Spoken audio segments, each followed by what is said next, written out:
Are you ready for some role play? Oh, hell yeah! Oh, hell yeah!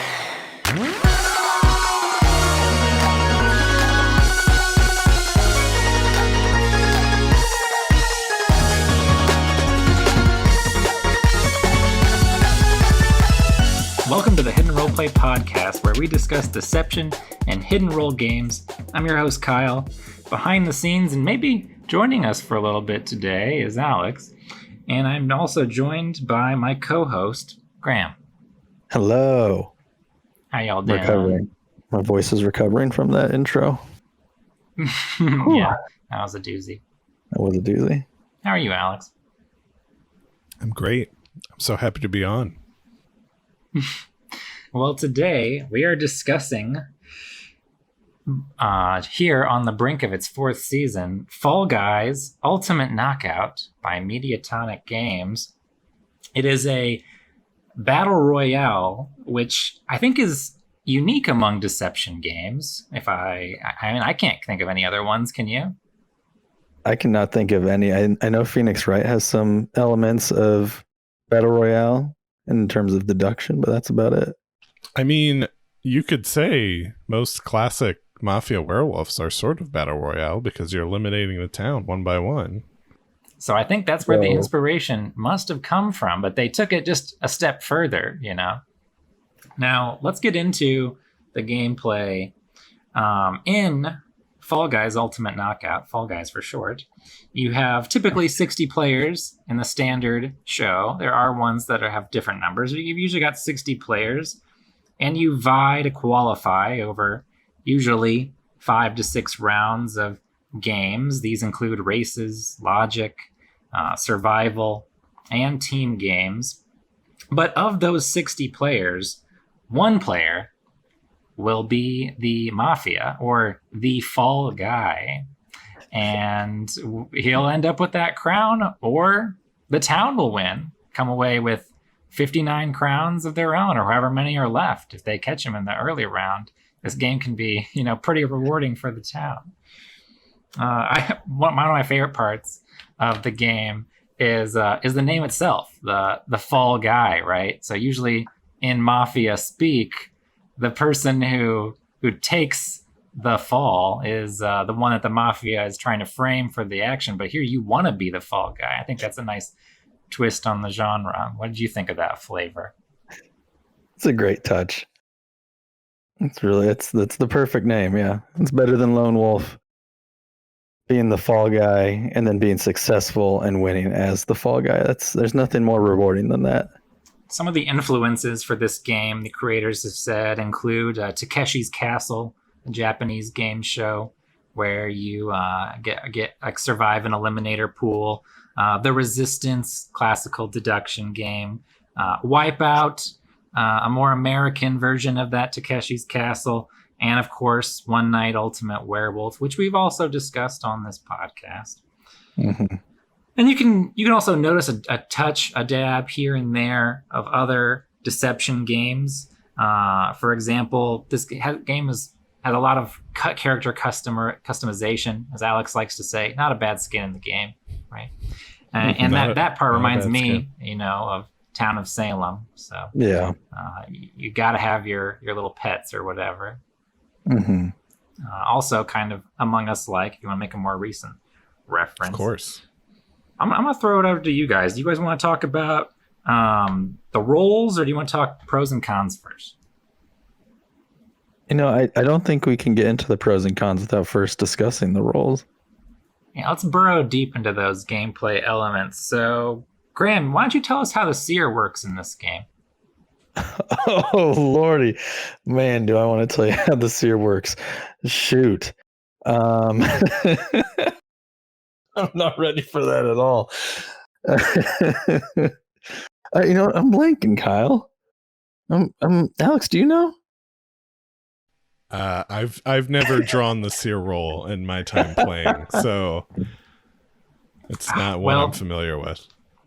Let me tell you. So like I was saying earlier, there's 59 town to start these games usually. You can play in different shows where they have less, like the current basketball game they've got going on. But in those 59 town players, there's some power roles. Not everybody gets to have a power role. Thus, such is one of the drawbacks of playing Mafia. But one of these players gets to be the seer who tries to find the fall guy. And you don't want to reveal who you are to all the other players. And you actually can't in this game. There's no talking to the rest of the players. It's pretty unique among deduction games, I would say, unless you're in a squad. But the seer is going to use their sense of perception to see who's behaving a little erratically. Now, there's something that you might perceive as like lag on your end of the game that makes certain fall guys look like they're behaving incorrectly. Like maybe it looks like they should have gotten knocked out, but the level saves them for some reason. And you might think to yourself like, wow, that shouldn't have been possible. Or why is that guy like hovering sideways on the level? He should have been knocked off there. But though that sense of intuition is wrong, what you should think in that situation is I've caught the fall guy using my powers. Not everyone can see the players glitching out, as it were. Only the seer is capable of finding the fall guy in that scenario. But it's not a true seer in that the game doesn't tell you that's the fall guy. You got to keep your eyes peeled. You got to be able to find them. Do you guys think that's balanced in this game, that only 1 in 59 gets this kind of power and they can't talk to their teammates? I mean, that's pretty frustrating, yeah. Once you get the information, there's really no good way to pass it on in the game. I don't know if that was intended by the designers or... I've seen people use specific emotes for this, like the one where you sideways point and wink at them, It's like, hey, yeah. I'm pointing at him. Look at this way. Look at him. But you got to learn to line up your camera and hope other people are around to notice, right? Oftentimes... And that the fall guy's still there. He could run by you. Exactly. He's got his own movement. That's one of the... Well, actually, I'll save that for the pros of this game. I don't want to dwell too much on this. So why don't we go to the priest? Alex, you want to tell us how the priest works in this one? The priest. Another... It looks like Graham is very excited, so we're gonna pass it off to Graham. I actually got the priest in another game the other night, and so when you're the priest, what you're gonna do is you have the ability in this game to hold out your arms. And when I first got the priest role and I could do that, I thought that was like, I'm a priest, I'm blessing you, but it wasn't working out like that. Instead, what happens is you stand near the end of the map where the little beans run across the finish line. And if the fall guy gets in there, once he gets in there, he can eliminate other beans. And so you have to stand at the finish line with your arms out and you have to like push them away from the finish line, you're trying to stop them from getting into the same zone as the fall guy. Because trying to stop them from the elimination. Yeah, it's once you get beyond that. Once they get beyond that qualification line, that's when they get access to their night kills. So. Right. So yeah, because once they get there, sometimes they can kill like 18 people in one night phase. I've seen more, believe it or not. That is wild. Slime climb, pretty brutal for the night kills. Is slime climb OP for the Mafia? Some levels are definitely stronger than others. Like the matching one, I can't remember the name of it at the time, but they actually had to make a variation that made it harder because Town was winning too often on that stage. Right, yeah. Throw the Mafia a bone. Now, the vigilante role, this one, I'm not sure how I feel about it, because there can be, while there can only be one priest and one seer, there can be many vigilantes in this town. It's a widespread town role, and you'll know immediately who's Vig, who pulled it, because they're gonna be at the edges doing their best to push off the fall guy. And so there's just day kills going on left and right. Anywhere there's basically an edge, if you're on rollout and there's a gap, people are just taking their shots trying to catch that one fall guy. This role is really bad in this game. I've never seen it used successfully on the fall guy. Nor have I. The game has never ended when it's happened, except I've seen it used incorrectly to lose, like in a last to lose scenario, like 2 or 3 people left, or like 3 people left on whatchamacallit, on Jump Club, for example. Yeah. And one vid uses it on the other town player to end the game, right? Go figure. Yeah. Yeah, I mean, it's still pretty powerful. You can't deny that it has its uses, and it gets people to feel like they get to do something in the game. Like having a day kill is pretty. It makes you feel like you're participating, even if you're hurting the town, right? Right. Yeah. No, I agree with that. It's a decent role. It's the one I get the most too.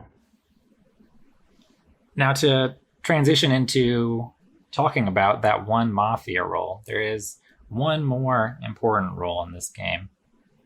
Now you might hear like 59 town versus 1 mafia. How's the mafia ever win? But we've already talked about one of those handicaps is the lack of communication. There's no real day talk. It's more like trying to make gestures and emotes at one another. And there's also these town rules, but you can't talk to the people who have them. You have to kind of intuit what they're seeing or doing. But the mafia also has an ally in this. They have a minion, and that person is also basically doing the vid roll, but they're using it to intentionally get rid of other town players. They're claiming Vig and removing as many other fall guys as they can in order to help their person who is the fall guy. And they get to know who the fall guy is. Usually, if you're in like a squad with somebody and you make it to the final round, usually you can easily figure out which one of them is the fall guy because their teammates are a minion and they're trying to help that person get to the finish line by pushing you off the edge. You think the minion is OP?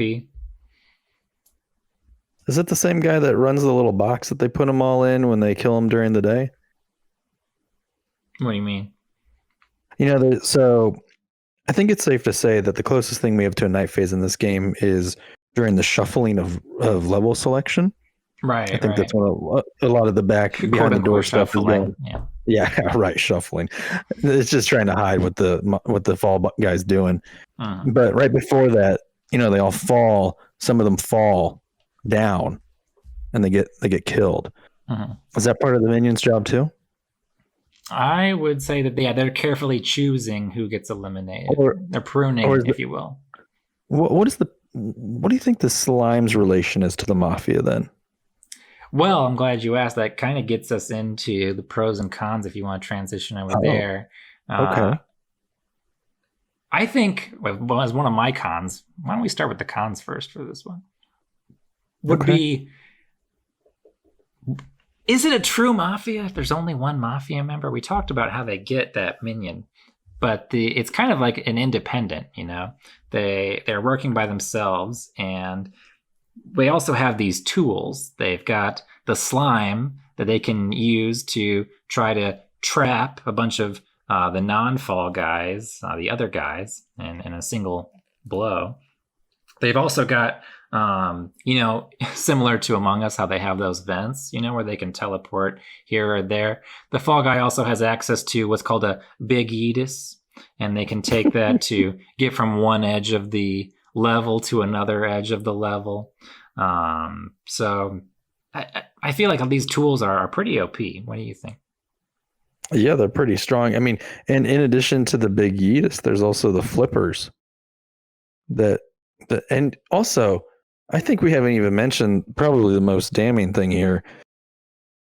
The fall guy has access to Saturn, the actual planet. Kind of harkens back to your planets themed mafia game, doesn't it? Maybe they drew some inspiration. They might have. I need a royalty check if they did that. But Saturn can literally be launched at you. How do you avoid that? You got to see it coming. You got to have the seer sense, if you will. Maybe you're not necessarily the seer when you're town, but you've got to develop those skills of how to use the seer to your best advantage by pretending during other rounds, like what would I do if I was the seer? Oh, I got to see that obstacle coming. Let me dodge it. You kind of develop a skill curve, which I'll talk about when I get to my pros. Okay, while we're still on cons, did you have one you want to add? I don't know if it's necessarily a con. So I'm interested on your take of it. I kind of consider a lower level con. I'm not that worried about it, but as a real time strategy deception game, I just don't know how it works all the time. There's a lot of moving parts. It's funny that they don't really explain the deception element of the game. There's no way to practice. There's no practice mode. Even Among Us has a practice mode where you can jump into the Skeld or another level and just play out the mini games. And this one, it's just trial by fire. You got to jump into game after game, learn all the mechanics. How do I cross the seesaws? You're not gonna the first few times. How do I determine who's the minion versus who's the vigilante? You're not gonna the first few times. So you kind of pick it up as you go. Alex, have you felt about picking it up as you go in this game? There's definitely a learning curve. You're like you said, you're not gonna find the fall guy in your first 10, 20 games. It's not gonna happen. Have you found a fall guy yet? No. I'm not experienced enough. What was really funny is that one time you guys and I were playing on Sunday, I was the fall guy. And you won.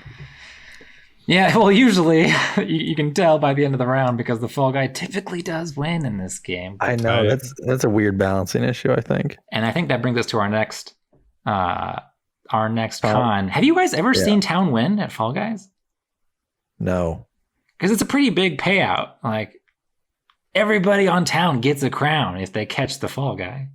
Yeah, no, I've only seen one awarded in any game. I think that's a big reason that season 4 introduced the crown shards. You can add up crown shards through daily challenges in order to get, if you get 60 of them, you get the equivalent of a crown. And there's also the bonus crowns you get in the skill tree for racking up experience. But yeah, it seems like for only one person to be able to win truly is a battle royale that typically the Mafia does win. Now, I want to talk about a phenomenon I've noticed that I like to call minionitis, where people on the town get so dejected about the town losing all the time that lots of people start playing like the minion. Like they're all trying to get each other eliminated and make it easier for the Mafia to win. And I think this is an unintended consequence of having the one Mafia be so buffed. Have you guys experienced any minionitis? I mean, I think it's visible in every game. There's a Cuphead skin that it feels like players that really need to let Cupheads. They really need to let their anger out, so they pick the Cuphead skin. So I think just the sheer fact that if you pick that, you're already proving that you have minionitis. Yeah, whatever like the hip new 5 crown outfit is, it seems like. So it was Sonic at one time. You'd log in, there'd be like 50 Sonics out of 60 players. That you knew you were in a minion heavy game. Right, yeah. It was almost like they were taunting you. It was like a bad sportsmanship kind of deal. Sometimes I wonder if maybe there's multiple Fall Guys and we just don't know it because we only see one win. I do wonder. Well, I've heard that like there have been rounds where if you get through over 5 minutes of the final round and no one gets eliminated and it's a tie, that it's a tie because there were multiple Fall Guys and they all won because they didn't eliminate each other. That makes sense. Mm-hmm. Well, I think we've talked enough about cons. Do you guys want to start with any pros? Yeah, what do you got, Alex? I want to say definitely how fast it is to get in and finish a game and then get to start a new one. You know, all these Mafia games you might have to play like 20, 30 minutes around. But this one, I mean, you could play a full game in 10 minutes. Yeah, it's one of my reasons that I had a perfect score for One Night Ultimate Werewolf on this channel was just, if you have a bad game, you want to get right back in, get your feet wet, sharpen yourself on that whetstone, hone your skills. And having very quickly queuing into other games helps that. You want to add one, Grant? I mean, it kind of goes in the same vein. Since it's not like super wordy or you have to physically be in the same place, it's very accessible. I can play this deception game with 50-year-olds. I can play with 14-year-olds, and they can't talk to me. So it's win-win. Yeah, I think it improves the. We talked when we did the Town of Salem podcast. Sometimes the chat can get a little toxic. Yeah, yeah. And you're not going to get that with Fall Guys. It's pretty tame. But to add one that we kind of talked about, we've alluded to the skill curve of the deception in this game. One, it's kind of like in Among Us. You got to learn the mini games. You got to get better at them, get faster at them. So you got to be able to make your sharp turns. You got to learn that when you dive, you'll be able to stand up better on a seesaw. And you've got to be able to recognize that when someone starts pushing, like, are they pushing because they're doing a town kill, or are they pushing because they're the minion? Okay. So you're gonna pick up on that the more you play. I think that this game rewards that kind of dedication to honing your skills. Any last pros you guys want to cover? Alex, you got anything? I would just say it's pretty addicting. You know, it's fun. Like the costumes, the colors, the mini games. You want to keep requeuing. You want to try to finally be part of that elusive 59 crown game. Sure. Yeah, I agree with what Alex said. Also, I think it's important to note that even though you're playing similar mini games, when you play form-based deception games like we do a lot, it feels like you're playing the same game just in a different skin over and over. Every game has a different feeling in this. No game of Fall Guys is the same. And I like that. My last one was we talked when we did the Among Us podcast about how they kind of changed the game by adding the player movement element to it. You also had to deceive your opponents by the way that you made gestures, by who you followed, and how you pretended to do actions. And this one, you might want to counterclaim the seer. So you might be doing some emotes pointing at somebody yourself. You might be waiting at the finish line, pretending to block people from finishing the game when in fact you're not the priest. I think that being able to move your character with a joystick adds something to this deception game. It isn't just there as like a gimmick, you know. Right. It becomes dexterity based, and that's unique to the genre. Mm-hmm. And it's kind of crazy. We saw both of these games come out in the same calendar year. Like the genre is rapidly changing on the fly here. Mm-hmm. One last con, actually, that I forgot to mention. The team games. Am I right? Oh, yeah. It's so ridiculous how strong the team that gets the Fall Guy is. Yeah. Because then everyone on his team gets to know who the Fall Guy is, and they all get to be minions for a round. And that's just busted. That's very strong, yeah. Because it goes from having 1 in 59, if you have to play a team game, now possibly 25 to 33% of the game is acting in one person's interest. I've never seen a team without the Fall Guy win. Mm-hmm. Mm-hmm. So but that can work for the town as well. You know, for the other people, at least one of the other teams is going to advance. Usually, unless you're playing a 1v1 team game. I mean, if you're playing fall or basketball or fall ball, and it's 50% town, 50% anti-town at that point, what can you do, right? What can you do? Yeah. But for the other team games, you know, at least one of those teams gets to find out, well, I know that the Fall Guy is in that group. They're not in my group, right? Which also sucks because then you feel like you're not going to win, right? Exactly, yeah. Now, you want to talk about some high-level strats? Do you have any really good Mafia strats you've been using lately? You picked up your first Mafia win recently, Graham. So how did you do it? I did. Well, you know, I was playing the mini games. I got to the jump one at the end, and really all I had to do. So for those of you unfamiliar with the Jump Club, you got this thing, you're spinning around, and you gotta jump up and down. Unfortunately, if you're the Fall Guy, the game does it for you. So you're just kind of observing while you watch the town run around, and they're not really doing much. And this vigilante came to, I think, to try to push me off, but Mhm. I claimed seer at the last minute by pointing to the other guy, Uh-huh. and he went and pushed him off. And as he was pushing him off, the little bar came by, swooped them both down into the slime, and I won. It was that easy.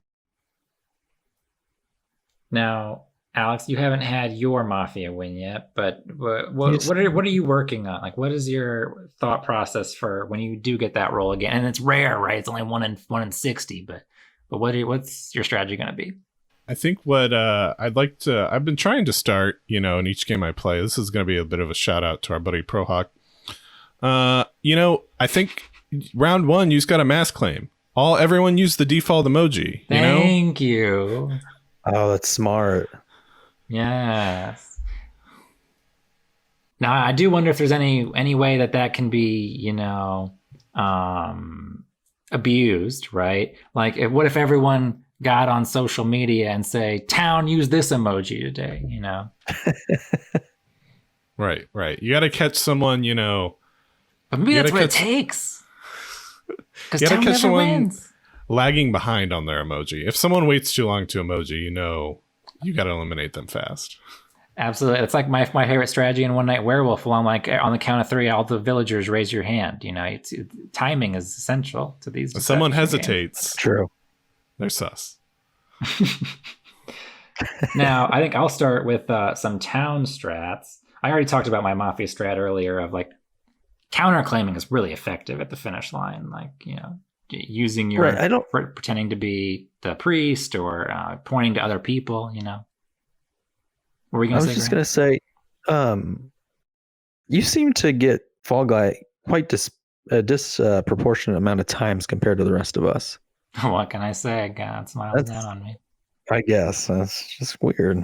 Some of us are just lucky, you know, but that's how you know it's random. It's like when people complain in Pokemon cards online, like, "Oh, I got a hand of 4 of this card, and I can't play my hand effectively." Well, that's randomization. It means you're probably not shuffling really well when you play in real life. Well, you know, some people just statistically are gonna get to be the You're Fall right. Guy It's more variance. often than others. It's variance. And Okay. believe it or not, if you follow the Fall Guys Twitter account, some people win hundreds of these a week, and they're not winning as Town. They're winning as Mafia. So imagine how many games they are queuing into to win 200, 300 times a week. Right, a lot. Some of that has got to be disproportionate selection, I would think. I can't wait till the first team win. Town win. Now, speaking of, let's talk about some of those town strategies. My big one kind of goes hand in hand with Alex's for you know, town claiming. Just be honest.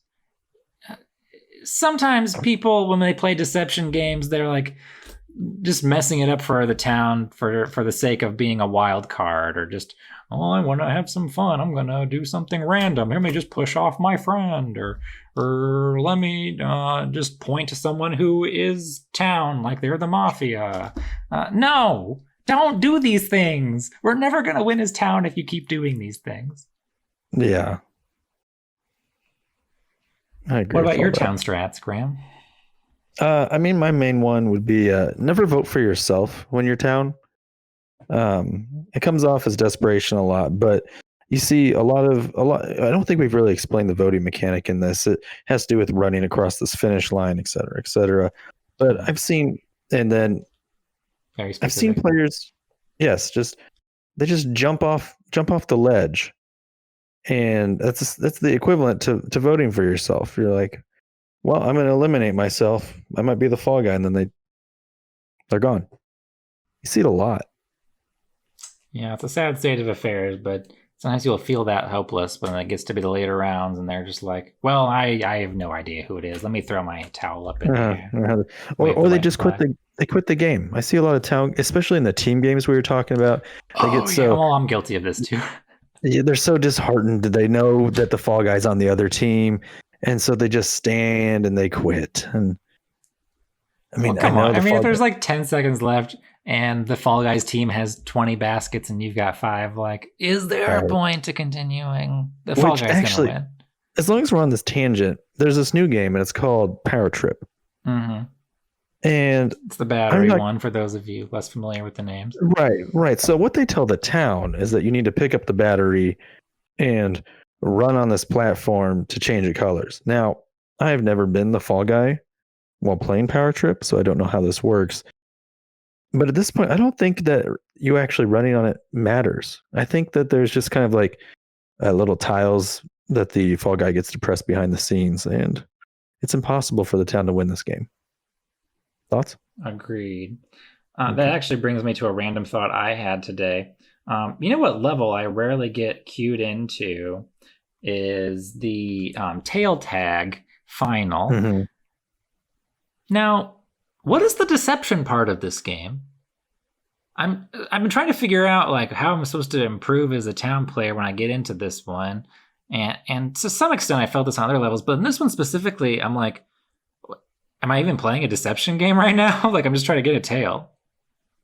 Well, I've always assumed that deception part was trying to hide the fact that you had a tail. When you put it that way, I feel like a dummy. Yeah, like you need to stand in a corner, you need to position it just right so that if anybody looks up and you're on one of the platforms, you just look like you're chilling. Maybe you disconnected or something, or maybe you're disheartened because you're not the fall guy. Now you say that does make some sense. Because I've seen people like kind of stand in a corner, like so you can't see their tail because it's behind them. Right. But now that I'm saying this out loud, I'm wondering, is more pro town play to show that you have a tail? Now you're getting big brain on us. Uh-huh. So should you just offer up your tail? Like, here, I have the tail. Who's going to try to take it? The person who lunges first. Could that be the fall guy? Or maybe it's just a greedy town person. Right. And because the thing is, if I have a tail and I'm up there hiding it, I'm no longer telling the truth to the rest of the town beings. I'm purposely withholding information of my role. And I struggle with that. I don't know. Something we haven't talked a lot about is, as I alluded to earlier, they have different seasons for this game. They roll out new levels, they add new costumes, they have different themes, etc. They also make improvements to the game whenever they do this. And one of the levels they recently improved was Fall Mountain. And for some reason, I don't know if this was intentional because they were trying to balance the game or whatever, but it seemed like 9 times out of 10, the fall guy would be in the first row on Fall Mountain. They would have that advantage because they were playing usually 9 versus 1 still at this point in the game, being at the 5th or the 6th round. But now they've made it so it's single file, and it seems like the fall guy is still winning. Yeah. How would you balance Fall Mountain to make it so that the town could win, Alex?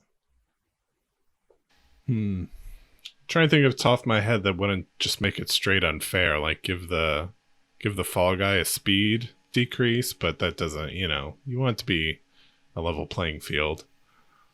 Yeah, maybe it's not the speed, because that would be pretty quickly perceived, and then the other town players could just grab him. What if it was like they've got like worse physics? It's already a clumsy physics game, but maybe if the fall guy gets hit, he has to be extra careful, because if he gets hit, he's going to fly even further than the other ones.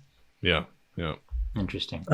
I'm already worried about Fall Mountain because, like you said, I've never watched Fall Mountain and the fall guy not win it. And I think that maybe this is tinfoil, but it seems like the balls that drop down from Fall Mountain are like magnetized to the town players. Yeah. Every time I'm down, I feel like, if they're coming straight for me. There's always one guy shooting up the middle. I don't know if they're programming because they're like, oh, there's 9. If there's 10 players, like there's 9 town. One of them's due to beat the fall guy, but we can't. Mediatonic, get on it.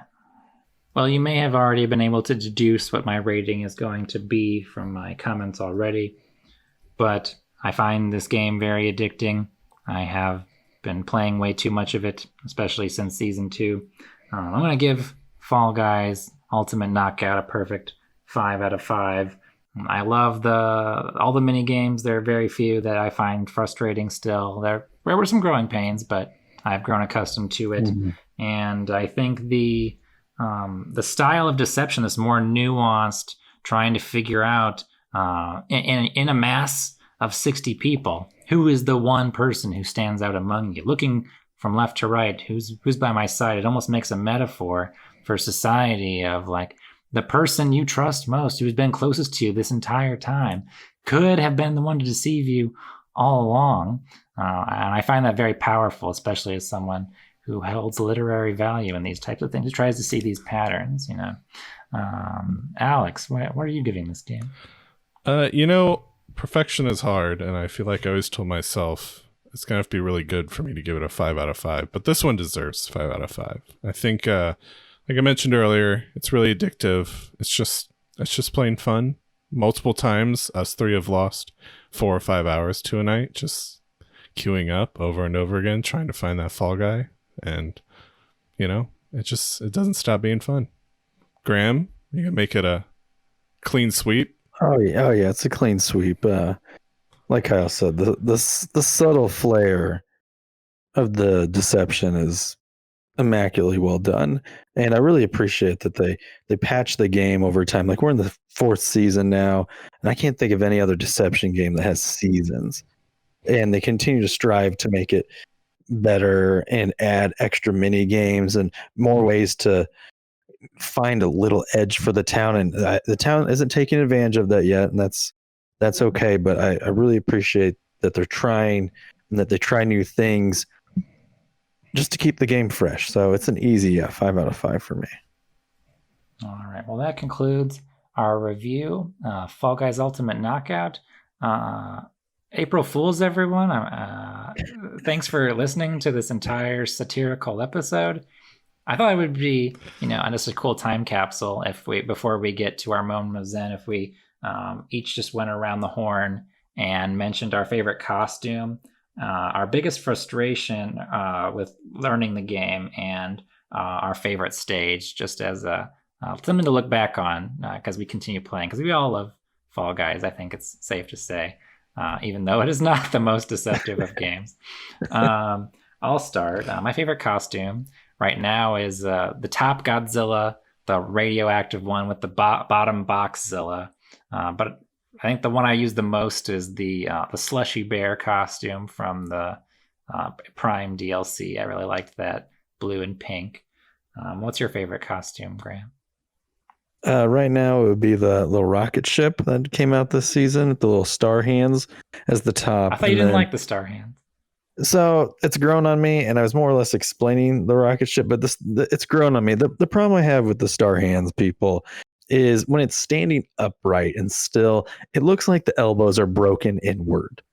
And it's just very uncomfortable to look at. And then also from this season, the bottoms would be the disco ball bottoms, because he's got cool shoes in them. While also, it's got some nice cool shoes, and then it's got just a solid bottom, so you can add the pattern if you want, or you can keep it solid. Side note, speaking of feet, we didn't mention that Fall Guys eat with their feet, and I just wanted that to be in this episode somewhere. Look it up. What do you said, look it up. Alex, we know there's not a bad skin in the game, but what's your favorite? I was going to say, not a bad skin in the game. I don't know if I have an all-time favorite. I do really enjoy the medieval DLC pack with the wizard, the knight, and the dragon. I like using all 3 of those since I'm big into fantasy and stuff like that. Shout out to the French fry. Have you still not seen the Raptor one? It's pretty common. I haven't seen the top Raptor. I'll have to. There's a green variation and a purple variation. It's pretty simple. I think it actually appears in one of the slides between rounds. Oh, okay. Yeah, I've seen that one. Yeah, I'll have to. I should check my store tonight to see if he's on there. Yeah, I'm probably gonna log on and check the store after this. So then we'll go back counterclockwise. Alex, what's been your biggest frustration about the game, or the level that frustrates you the most?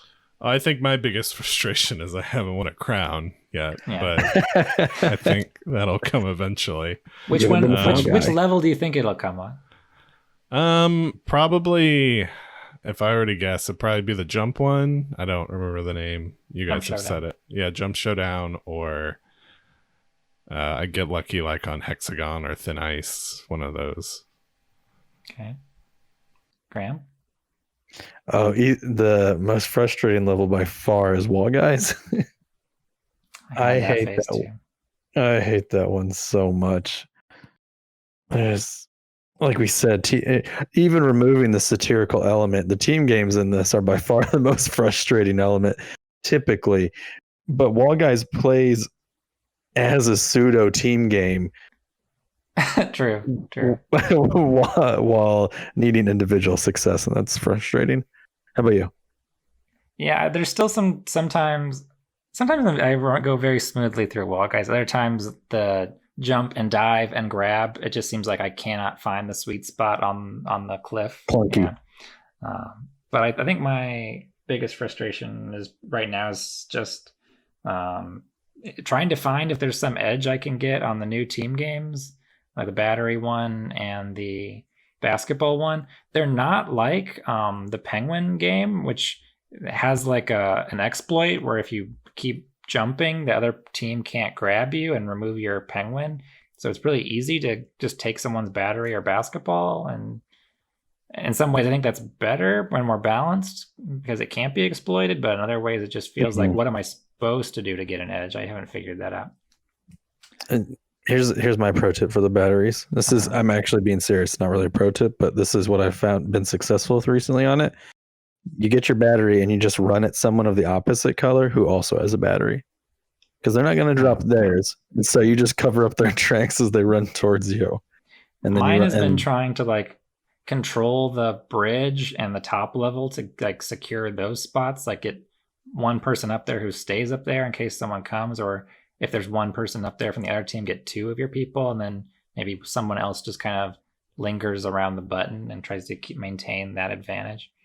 And then my favorite stage is gotta be Jump Showdown. I have probably like 40% of my crowns on that stage, and I feel like as long as I don't get grabbed and it's not the fan variation, which I've only won once, I feel like I am always the favorite when I get to that level.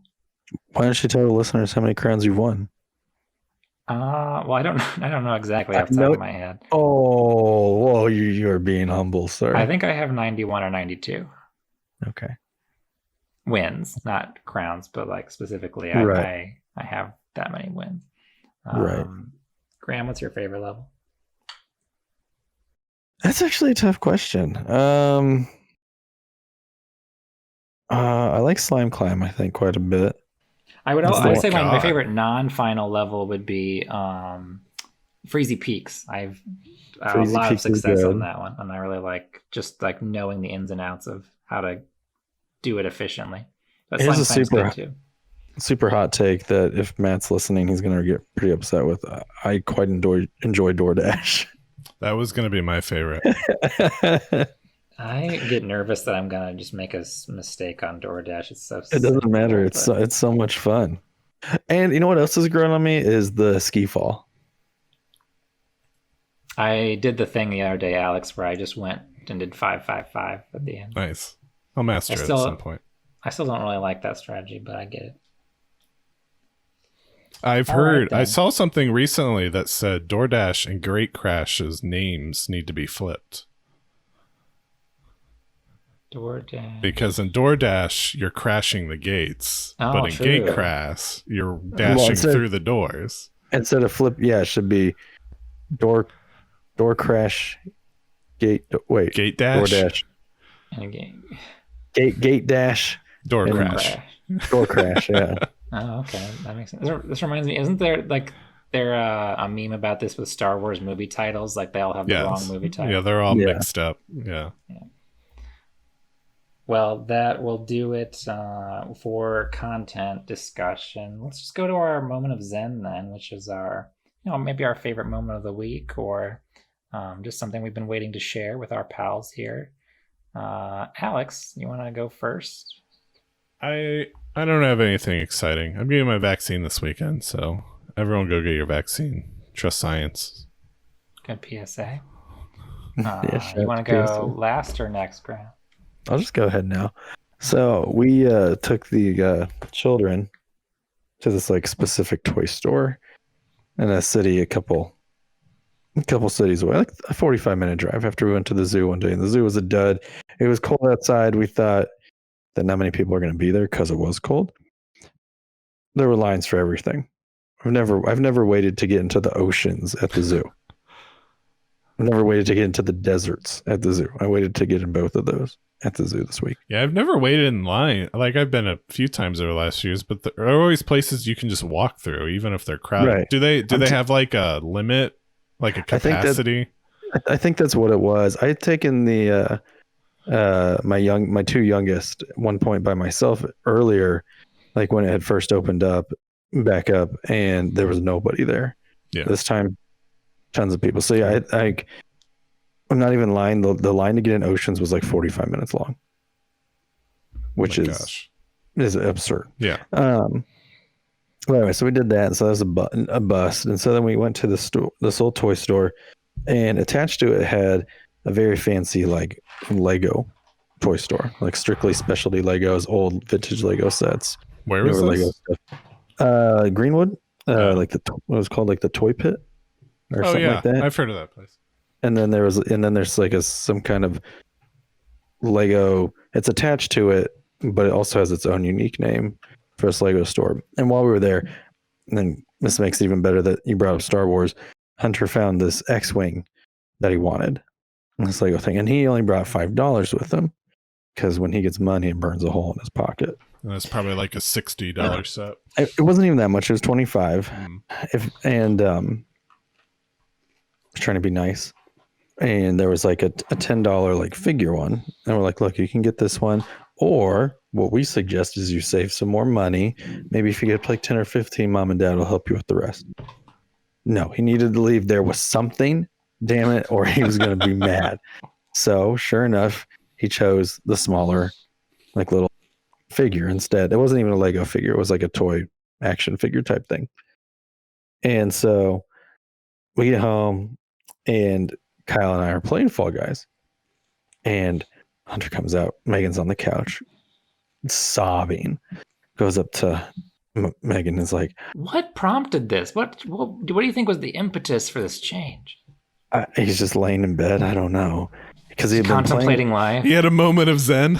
Yeah, I don't know. He had been playing with this X-wing all night long, and it's got like a stand that you can stand it on. So he had stood it up like in his toy closet, like over all his toys. And he had gone to bed. It was like 30 minutes after he'd been in bed. He comes out bawling. He's like, I picked the wrong toy. And Megan's like, what are you talking about? And he's talking about how he wanted the X-wing and that he wanted to save his money now. And he should be able to get it now because he's going to save his money. And we're like, it doesn't work like that. Learned a lesson.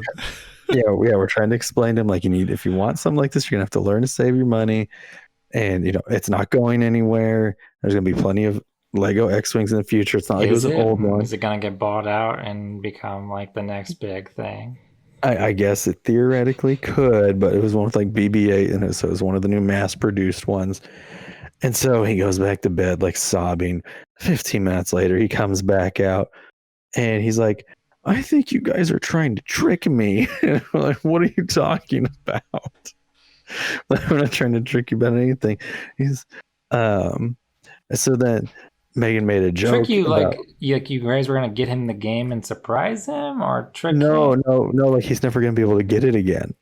And so I mean, is he at an age where he'll forget about something after a week? Or is he outgrown that? He has the memory of an elephant. I don't think he's gonna forget it. He can still tell me about stuff he did when he was like 2. But so Megan said, like, jokingly, like, we'll tell your like grandparents all about it, and like your relatives.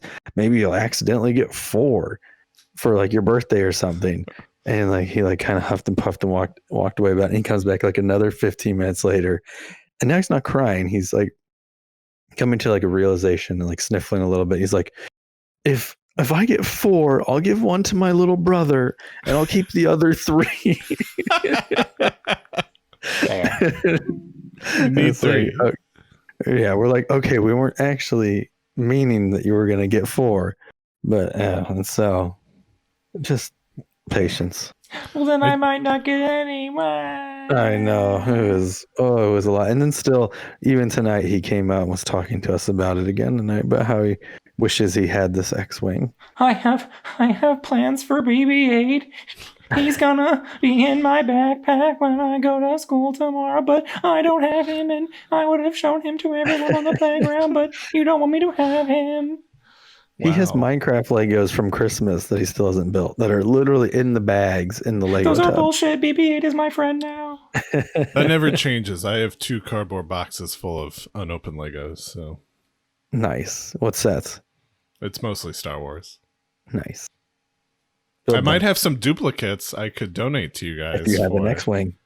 Oh no, you can't have my X-wing. I do have I do have Poe's X-wing, but That's the figure he got. yeah, Yeah, The- the the figure was orange- Poe's X-wing. the orange and black one. That's Yeah. the coolest looking one. That's the Lego set I have. Yeah, sweet. But did you have a crying realization that you bought the wrong toy? No, my grandma got that it would for have been a me. good twist. That would have been a hell of a twist. I mean, yeah. Grandma, you Though- bought your wrong X-Wing.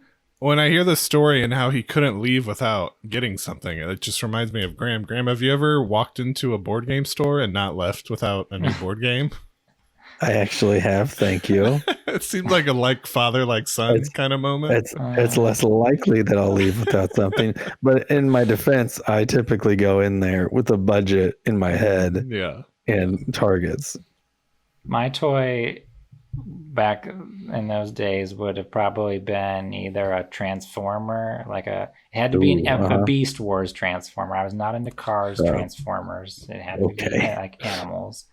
Or it would have probably been like another Star Wars figure or a Jurassic Park figure to reenact the movies.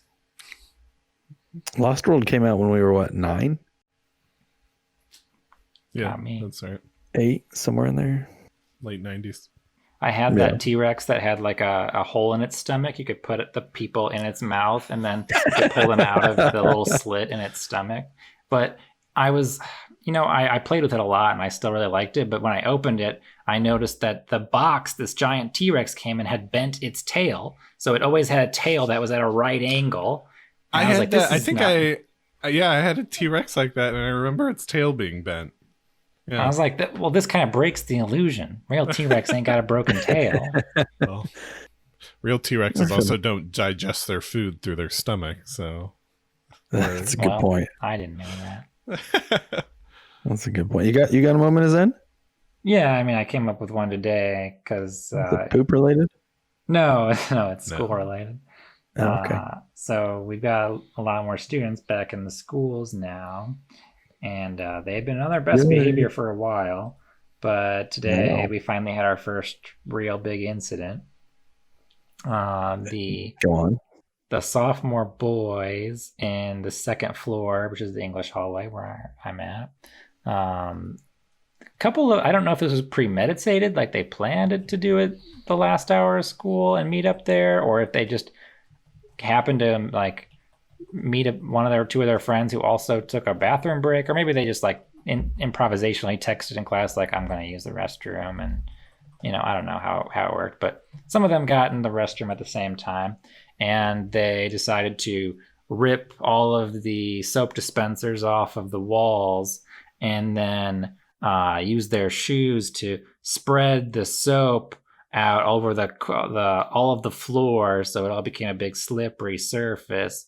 And then I think they had more plans because they hadn't done any recording. Usually when they do an act like this, they're TikToking it or doing something to get some social media clout about being a badass.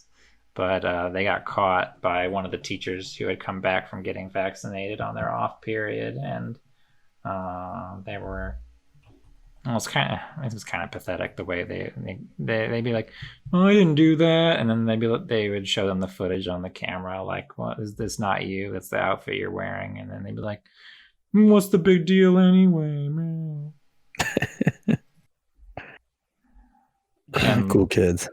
yeah, like the janitor comes up and while one of the assistant principals is interviewing one of them, and he's like, "Oh, here's the janitor who's going to be cleaning up the mess you made. You got anything to say to him?" And he just they just be like, no clever comebacks now. You've embarrassed an essential worker. So yeah, kids are going to be kids again. Yeah. Welcome back. Yeah. Welcome back. Go back home. Anything else you guys want to talk about? I'm good. This is fun. You good? Yeah. Well, glad we got together to do an April Fool episode. Maybe we'll make a habit out of it. Thank you for listening to our ramblings and our attempts at jokes. Hopefully, it was everything you wanted on this. It is a joke that took a lot of work on my part. It did.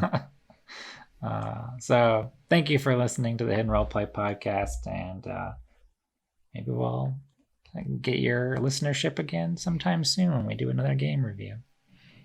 We'll have Kyle's Venmo in the link description to the pod. Show your appreciation. Love you.